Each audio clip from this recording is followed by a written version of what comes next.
ವ್ಯಾಕರಣಶಾಸ್ತ್ರವು ವೇದರೂಪದಲ್ಲಿರುವ ಶಬ್ದಬ್ರಹ್ಮಕ್ಕೆ ಹತ್ತಿರವಾಗಿರುವ ಅಂಗವಾಗಿದೆ. ವೇದದ ಅರ್ಥವನ್ನು ತಿಳಿಯಲು ವ್ಯಾಕರಣದ ಸಹಾಯ ಅತ್ಯವಶ್ಯಕ. ರಕ್ಷ, ಊಹ, ಆಗಮ, ಲಘು ಅಸಂದೇಹಗಳು ವ್ಯಾಕರಣಶಾಸ್ತ್ರಾಧ್ಯಯನದಿಂದ ಪ್ರಾಪ್ತವಾಗುವ ಪ್ರಯೋಜನಗಳು. ವ್ಯಾಕರಣವು ಅತಿ ಪುರಾತನವಾದದ್ದು. ವಾಕ್ ಎಂಬುದು ಬಹು ಹಿಂದೆ ಪ್ರಕೃತಿ ಪ್ರತ್ಯಯ ವಿಭಾಗಗಳಿಂದ ಕೂಡಿರಲಿಲ್ಲವೆಂದು ದೇವತೆಗಳು ಇಂದ್ರನನ್ನು ಕುರಿತು ಆ ವಾಕ್ಕಿಗೆ ವ್ಯಾಕರಣವನ್ನು ರಚಿಸುವಂತೆ ಕೇಳಿದರೆಂದು ಇಂದ್ರನು ಆ ವಾಕ್ಕನ್ನು ವ್ಯಾಕರಣದಿಂದ ಸಂಸ್ಕರಿಸಿದನೆಂದು ಒಂದು ಆಖ್ಯಾನವು ವೇದದಲ್ಲಿದೆ. ತಾಮಿಂದ್ರೋ ಮಧ್ಯತೋ ವಕ್ರಂ ಯವ್ಯಾಕರೋತ್ತಸ್ಮಾದಿಯಂ ವ್ಯಾಕೃತಾವಾಗುದ್ಯತೆ ಎಂಬುದಾಗಿ. ಇದು ವ್ಯಾಕರಣದ ಹಿರಿಮೆಯನ್ನು ತಿಳಿಸುತ್ತದೆ.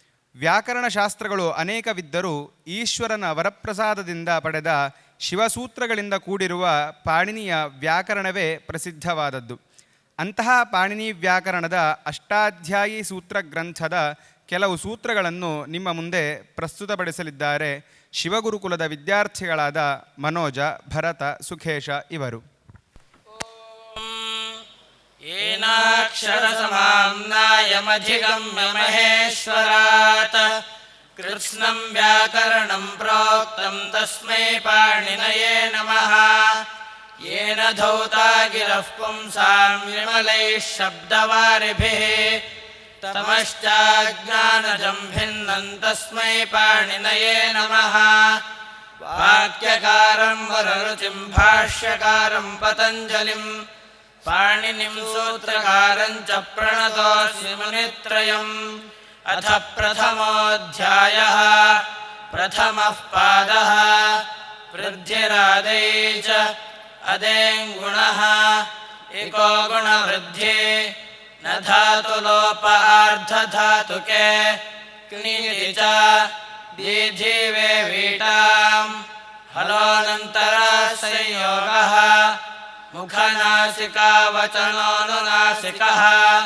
ತುಲ್ಯಾಸ್ಯ ಪ್ರಯತ್ನಂ ಸವರ್ಣಂ ನಾಜ್ಜಲೌ ಈದೂದೇ ದ್ವಿವಚನಂ ಪ್ರಗೃಹ್ಯಂ.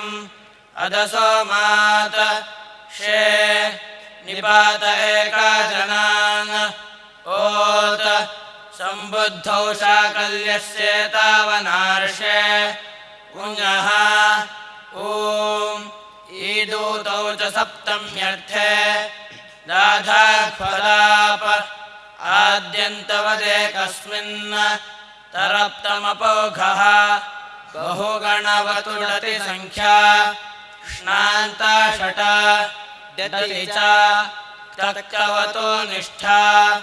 ಸರ್ವಾದೀನಿ ಸರ್ವನಾಮಾನಿ ವಿಭಾಷಾದಿಕ್ಸಮಾಸೆ ಬಹುವ್ರೀಹೌ ನ ಬಹುವ್ರೀಹೌ. ತೃತೀಯಾ ಸಮಾಸೆ ದ್ವಂದ್ವೇ ಚ ವಿಭಾಷಾಜಸಿ. ಪ್ರಥಮಚರಮತಯಾಲ್ಪಾರ್ಥಕತಿಪಯನೆ ಮಾಶ್ಚ ಪೂರ್ವಪರಾವರದಕ್ಷಿಣೋತ್ತರಾಪರಾಧರಾಣಿ ವ್ಯವಸ್ಥಾಯಾಮ ಸಂಜ್ಞಾಯಾಂ ಸಮಜ್ಞಾದಿಧನಾಖ್ಯಾಯಾಂ. ಅಂತರಂ ಬಹಿರ್ಯೋಗೋಪಸಂವ್ಯಾನಯೋಃ ಸ್ವರಾದಿನಿಪಾತಮವ್ಯಯಂ. ತಚ್ಛಿದಶ್ಚ ಸರ್ವವಿಭಕ್ತಿಃ ಕೃನ್ಮೇಜन्तಃ ತ್ವಾತೋ ಸಂಕಸುನಃ. ಯೇನಾಕ್ಷರಸಮಾಮ್ನಾಯಮಧಿಗಮ್ಯ ಮಹೇಶ್ವರಾತ್ ಕೃತ್ಸ್ನಂ ವ್ಯಾಕರಣಂ ಪ್ರೋಕ್ತಂ ತಸ್ಮೈ ಪಾಣಿನಯೇ ನಮಃ. ಹರಿಃ ಓಂ.